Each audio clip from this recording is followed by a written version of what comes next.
bienvenue dans notre émission Trône et Vérité. Nous parlons de trône et vérité parce que le trône représente l'autorité de Dieu et la vérité son cœur. Et aujourd'hui, nous voulons nous atteler sur un thème qui est très important que nous avons choisi par rapport aux questions que vous avez posées.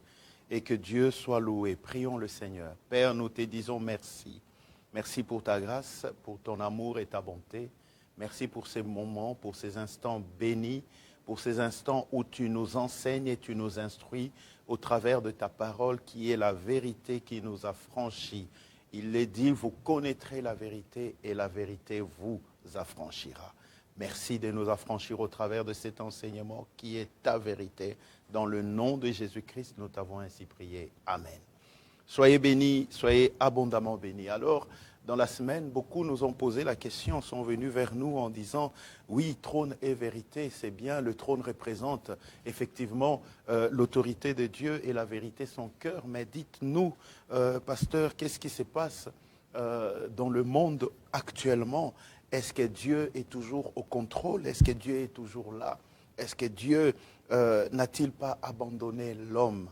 Donc, nous voulons vous répondre au travers de cet enseignement parce que vous avez demandé à ce que nous puissions regarder cela à la lumière de la parole de Dieu par rapport à notre verset Jean chapitre 8, verset 32, qui nous dit ceci, « Vous connaîtrez la vérité et la vérité vous affranchira. » Laissez-moi vous dire aujourd'hui que Dieu n'a pas abandonné l'humanité, mais c'est l'humanité qui a plutôt abandonné Dieu.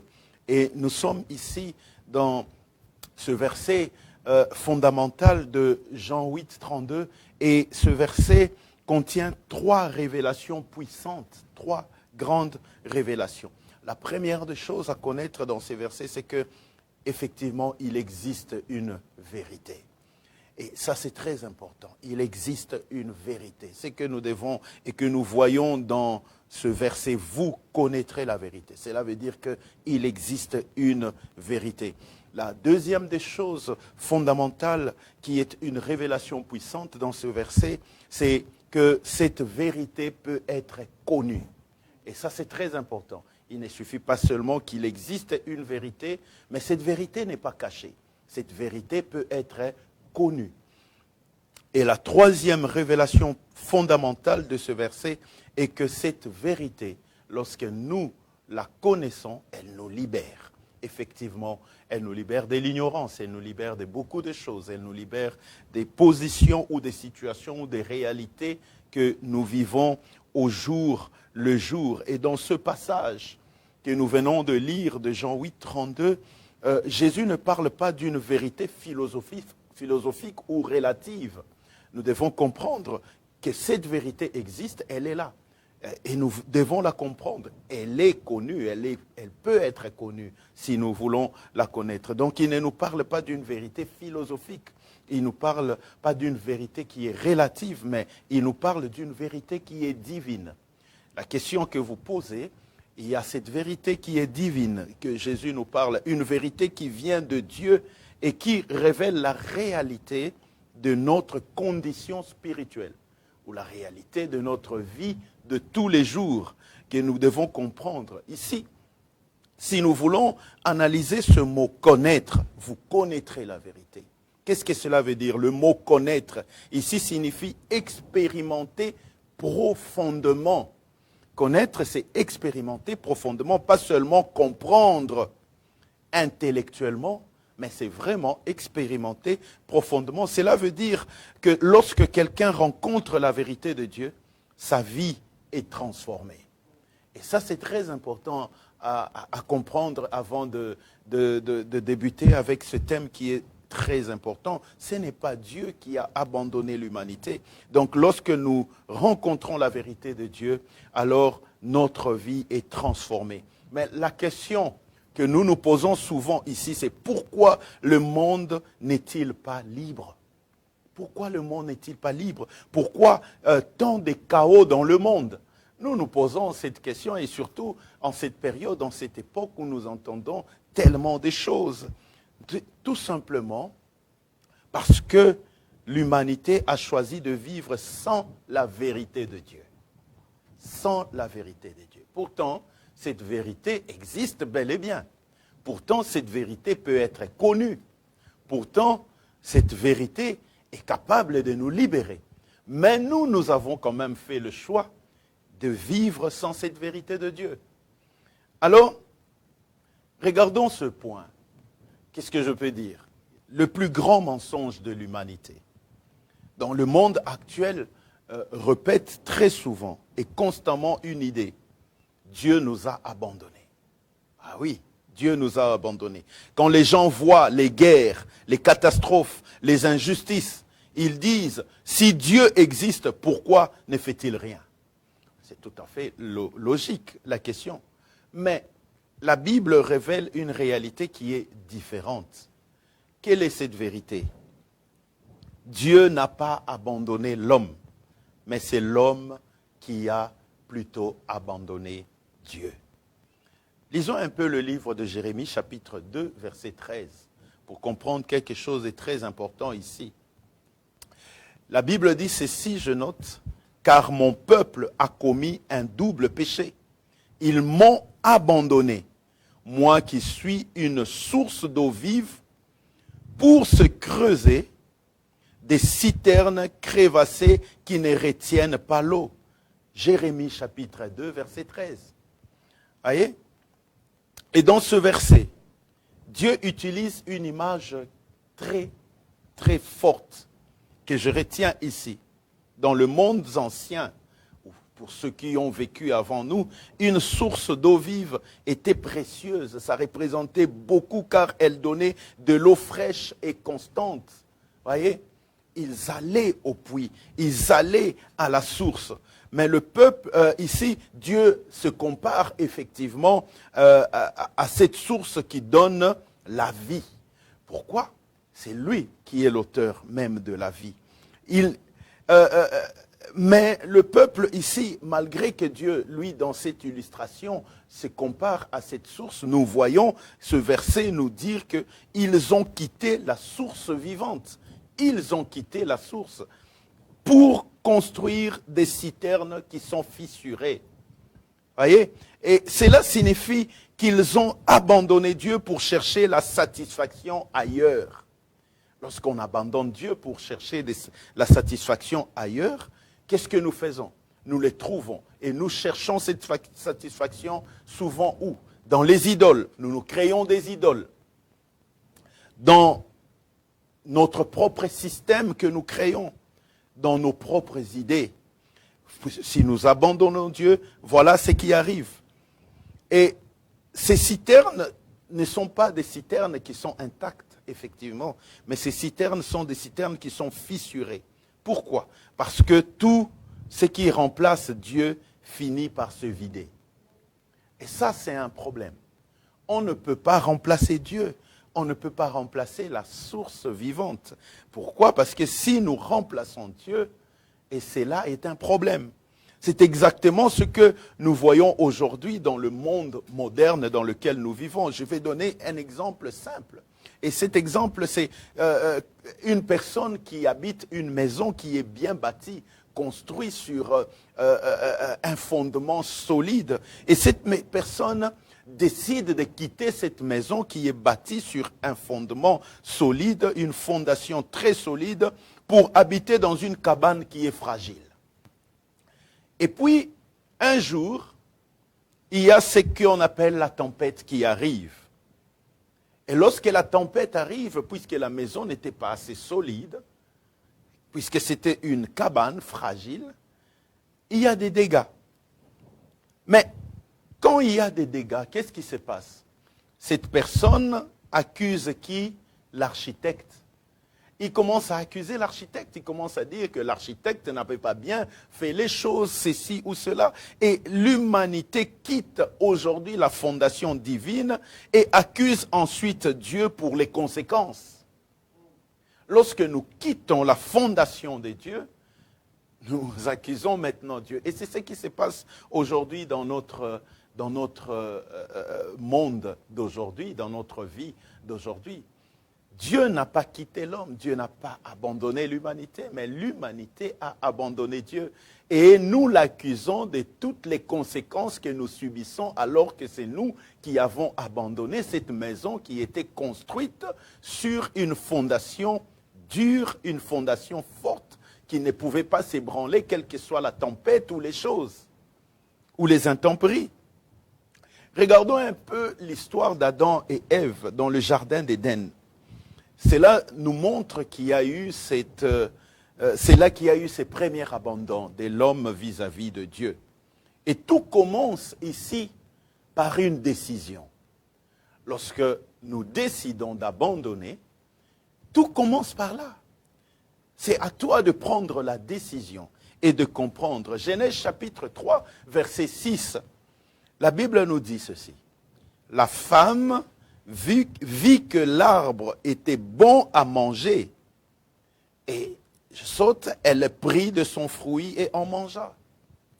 Oui, ce verset décrit un moment simple en apparence. Voyez? C'est un moment qui est simple en apparence. Oui, j'ai vu, elle a vu que l'arbre était bon à manger, elle prit de son fruit et en mangeant. C'est simple en apparence, mais avec cette immensité dans ses conséquences. Ève regarde le fruit et voit trois choses dans le fruit. Voyez? Des fois, les choses que nous considérons comme simples dans nos décisions, faites attention parce que les conséquences sont toujours liées des fois à nos décisions. Tout commence par une décision. Ici, il y a trois choses que Ève voit lorsqu'elle regarde ce fruit. Elle voit trois choses. La première chose, que ce fruit est bon à manger. La deuxième des choses, que ce fruit est agréable à voir. Et la troisième des choses, c'est que ce fruit est capable de donner la connaissance. Autrement dit, je veux le dire autrement. Lorsque tu regardes le fruit dans tes décisions, il y a ce qu'on appelle le désir physique.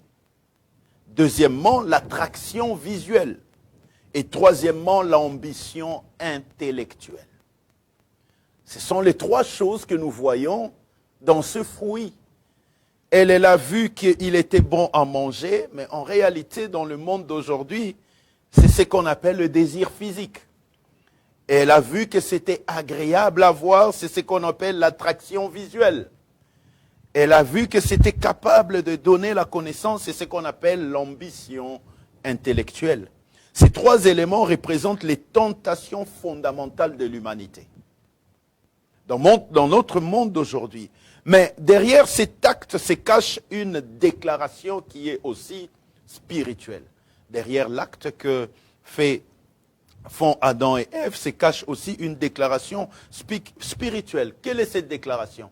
C'est la décision de l'homme au travers de cette histoire. Nous allons décider nous-mêmes ce qui est bien et ce qui est mal. L'homme dit, je vais décider moi-même ce qui est bon, ce qui est bien et ce qui est mal. C'est le début de l'indépendance spirituelle de l'homme.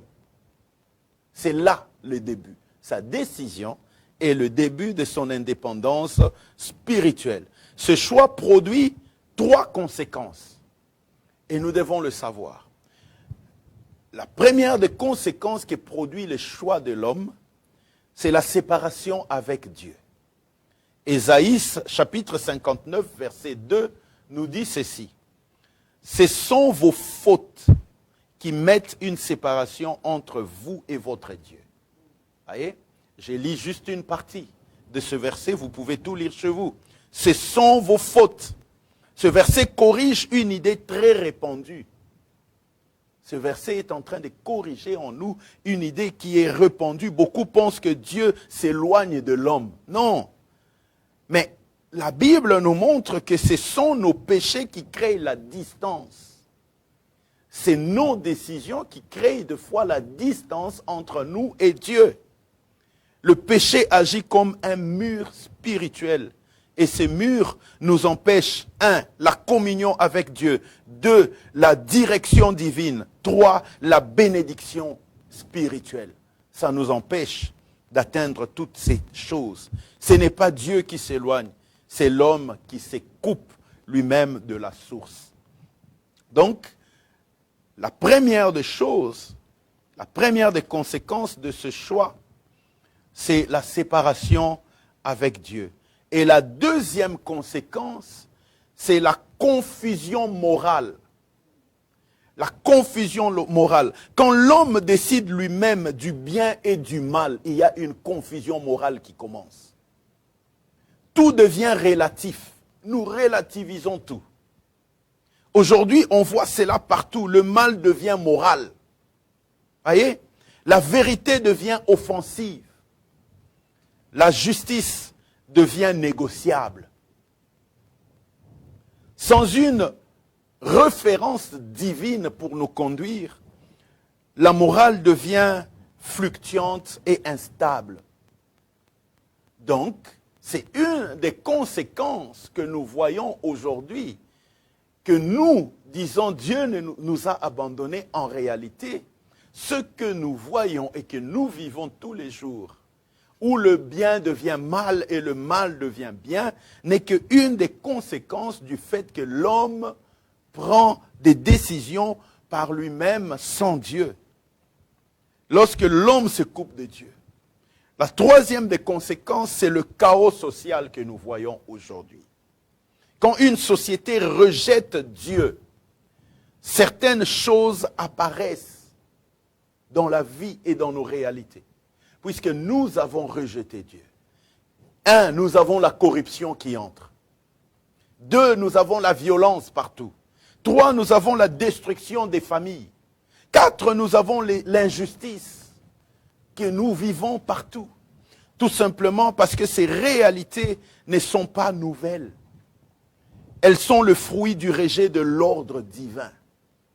Parce que si nous avons Dieu, nous fuyons la corruption. Si nous avons Dieu, nous ne sommes pas dans la violence. Si nous avons Dieu, nous conservons la famille selon Dieu. Si nous avons Dieu, nous fuyons l'injustice. Voyez? Mais une des conséquences, c'est le chaos social. Le système que nous voyons aujourd'hui. Mais pourtant, ce qu'il faut savoir ici, c'est que Dieu continue d'appeler l'humanité. Dieu continue d'appeler l'humanité. Dieu continue d'aimer l'homme. Même après la chute, Dieu n'abandonne pas l'homme. Toute l'histoire biblique montre un Dieu qui cherche l'homme, qui veut sauver l'homme. Si vous regardez l'histoire de Noé dans le livre de Genèse au chapitre 6, le verset 5, la Bible dit ceci: l'Éternel vit que la méchanceté des hommes était grande sur la terre. Dieu a vu que la méchanceté des hommes était très, très, très grande sur la terre. Et ce verset montre que la corruption humaine était devenue totale. L'homme était corrompu. La méchanceté était plus exceptionnelle. Elle était généralisée dans toute la société, comme nous le vivons aujourd'hui. Mais même dans ce contexte, Dieu ne détruit pas immédiatement. Il appelle une personne, il appelle qui? Noé. Un homme qui est demeuré juste pendant des années. Noé construit l'arche et prêche la justice dans un monde injuste. Cela montre que Dieu avertit toujours avant de juger. Dieu ne laisse pas l'homme. Voilà pourquoi il donne sa parole. Pour que nous puissions comprendre cette vérité. Il y a une vérité. Cette vérité existe. Elle existe face à ta réalité. Pour que tu comprennes que ta réalité, ce n'est pas celle-là que Dieu veut que tu vives. Dieu ne veut pas que tu vives l'injustice. Dieu ne veut pas que tu vives dans la violence ou dans toutes ces choses. Ce que Dieu veut, c'est que tu puisses connaître ces choses. La vérité existe. Elle est connue. Elle doit être connue. La parole de Dieu doit être connue pour que tu sortes de ton ignorance. Parce qu'une fois que tu la connais, elle te libère. Dieu avertit toujours. Nous voyons Israël. Dieu choisit une nation pour montrer une autre manière de vivre. Donc il y a une possibilité de vivre autrement. Lévitique verset 26, chapitre 26, versets 3 à 4. Je vais lire juste une partie, vous pouvez tout lire chez vous. Lévitique chapitre 26, le verset 3 et 4, lisez tout chez vous et je lirai juste une phrase, quelques morceaux. Si vous suivez mes lois, c'est Dieu qui dit, si vous suivez mes lois, je vous donnerai les pluies en leur saison. Vous pouvez tout lire chez vous. Je lis juste ces deux phrases. Si vous, parce que c'est l'idée même de ce passage, Dieu prend un peuple, une nation, pour montrer une autre manière de vivre. Tu ne peux pas toujours te contenter de la manière que tu es en train de vivre. Mais lorsqu'il appelle cette nation, il dit quelque chose de très important. Si, c'est conditionnel. Il ne t'impose pas, c'est conditionnel. Si vous suivez mes lois, c'est-à-dire les préceptes de Dieu, être fondé dans le Seigneur, vivre avec Dieu, je vous donnerai les pluies en leur saison. Dans ce passage, Dieu établit un principe qui est très important, un principe spirituel qui relève de l'obéissance à la parole de Dieu. Et nous comprenons ici que l'obéissance produit, 1, la prospérité, 2, l'équilibre, 3, la stabilité. Ce que l'homme cherche est le résultat de l'obéissance aux lois de Dieu, à la parole de Dieu. Nous voulons vivre bien, nous voulons avancer, nous voulons avoir l'équilibre, nous voulons la prospérité et la stabilité, mais cela est le résultat de l'obéissance à la parole de Dieu. Les pluies mentionnées ici représentent la bénédiction divine sur la terre et sur la société.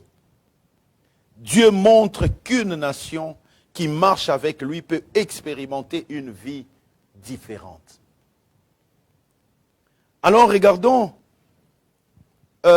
encore le bénéfice de l'obéissance à la parole de Dieu, la vie de Jésus. L'acte ultime de l'amour de Dieu dans le livre de Jean chapitre 3 verset 16, qui nous disons être le verset universel, car Dieu a tant aimé le monde qu'il a donné son Fils unique. Il a tant aimé. Ce verset est l'un des plus puissants de toute la Bible. Il parle de l'amour de Dieu.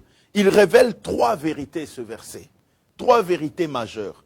La première vérité, c'est l'amour de Dieu pour l'humanité. Dieu aime tellement l'humanité. Donc, ce que nous vivons ne vient pas de lui. Ce sont les conséquences de nos décisions. Ce sont les conséquences de nos choix. Dieu aime tant l'humanité, l'amour de Dieu pour l'humanité. Le deuxième point, la deuxième vérité majeure que présente ce verset, révèle ce verset, c'est le sacrifice de Jésus pour nos péchés, pour nos situations, pour notre condition. La troisième de vérité, c'est que la promesse de la vie éternelle est réelle. Si Dieu avait abandonné l'humanité, dis-toi, il n'aurait jamais envoyé son Fils. La croix est la preuve ici que Dieu poursuit l'homme même quand l'homme fuit Dieu. Ça, c'est ce que représente la croix. Dieu poursuit l'homme même quand l'homme fuit Dieu. Alors, bien-aimés, le vrai problème du monde, c'est lequel? Posons-nous cette question. Le problème du monde n'est pas politique, non. Ce n'est pas économique, il est bien spirituel. Regardons dans Proverbes chapitre 14, verset 12. Proverbes 14, 12. Que dit la Bible? Telle voie paraît droite à un homme, mais son issue, c'est la voie de la mort. Telle voie paraît droite à un homme, mais son issue, c'est la voie de la mort. Ce verset révèle une réalité profonde de la nature humaine. Ce que l'homme peut être, sincèrement convaincu d'avoir raison. Ça, c'est l'homme. Nous sommes souvent convaincus d'avoir raison, tout en étant sur un mauvais chemin, mais nous sommes convaincus d'avoir raison. Cela explique pourquoi, des idéologies destructrices se développent souvent.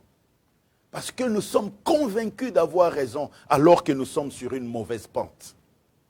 Deuxièmement, nous avons des sociétés qui prennent des mauvaises directions. Troisièmement, des individus font des choix qui les détruisent. Sans la vérité de Dieu, l'homme marche souvent dans l'illusion. Et ça, c'est réel. La vérité qui libère ici, si nous revenons à notre verset central de Jean 8, 32, vous connaîtrez la vérité et la vérité vous affranchira. La liberté dont parle Jésus est spirituelle et intérieure. C'est une liberté qui brise les mensonges, qui brise les péchés, qui brise la culpabilité, qui brise les chaînes intérieures comme nous les avons appris dans nos émissions précédentes. La vérité ne vient pas simplement nous informer, elle vient transformer notre vie. Elle vient changer les circonstances de nos vies. Elle vient tout bouleverser. Parce que ce que nous croyons n'était qu'une illusion. Sans Dieu, nous ne sommes rien. Alors j'aimerais vous donner un conseil ce soir.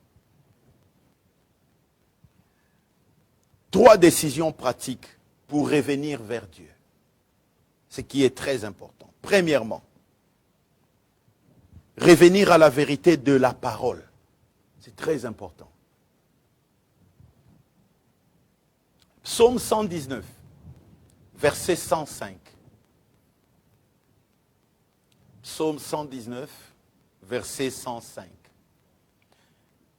Ta parole est une lampe à mes pieds. Oh, très important si je m'arrête juste là. Vous savez, dans le temps ancien, une lampe éclairait seulement quelques pas devant soi, devant nous. Pourquoi? Parce qu'on portait ça avec, je pense, des bâtons et on les mettait devant lorsqu'on marchait dans les temps anciens.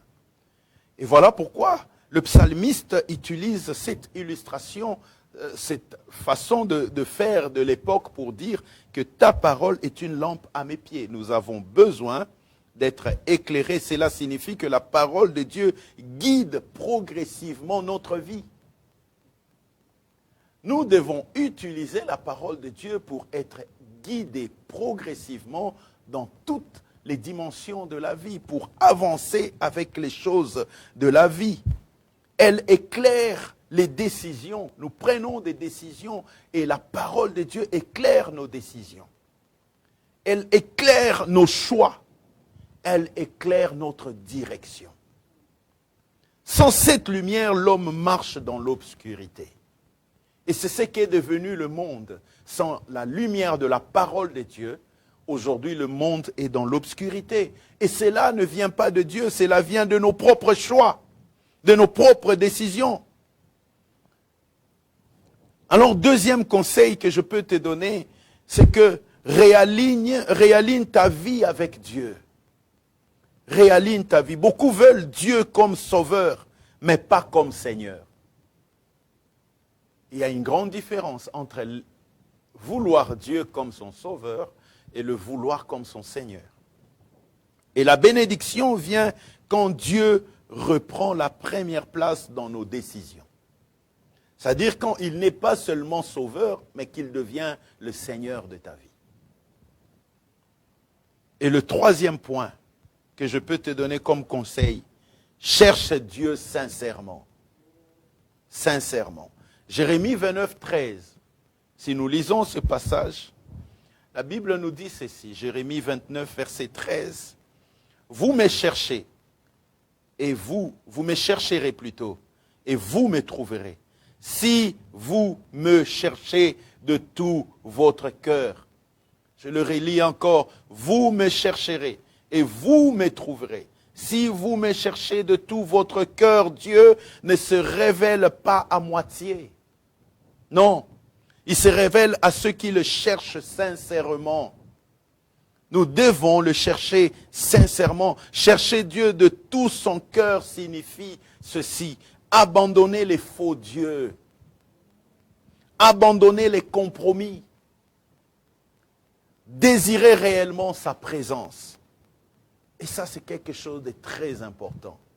Dieu n'a pas abandonné l'humanité, mais Dieu veut l'humanité, car c'est toi qui as abandonné réellement Dieu. Les guerres, le chaos, les situations que nous avons, les réalités que nous vivons, c'est tout simplement parce que l'homme s'est séparé de Dieu. Dieu cherche toujours l'homme. Et il te tend encore la main aujourd'hui. Le monde dit, Dieu nous a abandonnés, mais la vérité dit, Dieu appelle encore l'humanité à revenir à lui.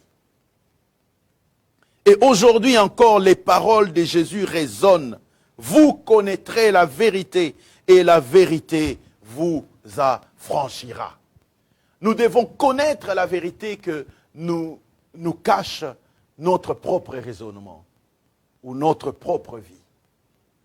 Nous devons connaître la vérité que nous cachons. Dieu n'a pas voulu créer des robots. Dieu a créé des personnes à part entière avec intelligence, avec indépendance pour comprendre que nous avons un choix à faire. Mais il nous conseille encore aujourd'hui, choisis la vie. Si tu veux vivre, choisis la vie. Alors, le chaos, les guerres, les tremblements, les choses qui se passent dans le monde ne sont que le résultat du rejet de Dieu par l'homme. Je vais finir pour vous donner cette illustration ou cet exemple que j'ai entendu aussi lorsqu'on a posé la même question à une servante de Dieu aux États-Unis. C'est quelque chose qui m'a aussi été rapporté. Elle répond lorsqu'on lui dit « Mais votre Dieu ne fait rien ». Comment se fait-il que dans les écoles, il y a des tueries, il y a ceci, il y a cela, il y a des attentats, les gens meurent. Et est-ce que Dieu existe réellement? Elle est restée calme pendant un moment et puis elle répond en disant, cela n'est que le résultat du fait que vous avez remplacé le cours de la Bible dans vos écoles. Là où il y avait le cours de la Bible, vous avez enlevé pour mettre le cours de jeu ou de ceci, de tueries et de cela. Et l'homme n'est que le reflet de ce qu'il voit. Il est le reflet de ce qu'on l'enseigne. Il est le reflet de ce qu'il apprend. Si vous enlevez le cours de la Bible où Dieu dit « Tu aimeras ton prochain comme toi-même, tu ne feras pas du mal, tu ne tueras point », pour les remplacer par les jeux vidéo où à longueur de journée, les enfants sont en train de tirer sur des gens, de tuer les autres. Et qu'est-ce que vous voulez que la société devienne? Aujourd'hui, le résultat est tout simplement le rejet de Dieu. Nous avons remplacé le principe de Dieu avec nos propres principes, avec le principe des hommes. Et nous condamnons Dieu en disant, Dieu existe-t-il? S'il existe, pourquoi tant de guerres, tant de tueries? C'est normal, parce que ce n'est pas Dieu, mais c'est le résultat du rejet de Dieu. C'est le résultat du fait que le rejet de Dieu, c'est emmener la haine, emmener la violence, emmener les choses qui sont contraires aux principes de Dieu. La vérité de Dieu existe. Et cette vérité se trouve dans sa parole. Regardez dans sa parole, qu'est-ce qu'il nous dit de comment le monde doit être organisé, comment une famille doit être organisée, comment ta vie doit être organisée, et tu comprendras qu'il n'est pas la source de ton malheur. Prions ensemble. Seigneur, nous reconnaissons aujourd'hui que notre génération s'est éloignée de toi. Nous avons cherché nos propres chemins et ignoré ta vérité. Pardonne-nous, ô Père. Ramène nos cœurs vers toi. Réveille une génération qui cherche réellement la vérité de Dieu. Que ta lumière éclaire nos vies et libère nos cœurs. Au nom puissant et glorieux de notre Seigneur et Sauveur Jésus-Christ. Nous t'avons ainsi prié. Amen. Soyez bénis et que Dieu nous fasse du bien. Et je vous dis à la prochaine.